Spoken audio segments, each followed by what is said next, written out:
Sa hinabahaba ng pila sa Diwata Pares Overload ng internet celebrity na si Diwata, Welcome to Diwata Pares Overload. ang ilan sa mga parokyano nito tila minamalikmata na sa gutom. Ang nakikita kasi nila sa litratong ito, dalawang diwata, Tuwan-tuwa talaga ako. Kamukhang-kamukha niya talaga eh. Para sila magkapatid talaga. ang ka-multiverse o ka-look-alike daw ni Diwata. Dito sa Bakakay Albay namin natagpuan, Ako ba yan?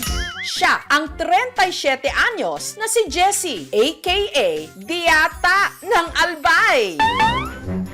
Simula pa lang po na ako magsalita. May branch ka ba dito sa tabako? Diwata, kain ng mga Pares Overload mo. Overcook na. Overcook. Yung gesture namin, tapos yung paglakad-lakad, talagang walang pinagkaiba.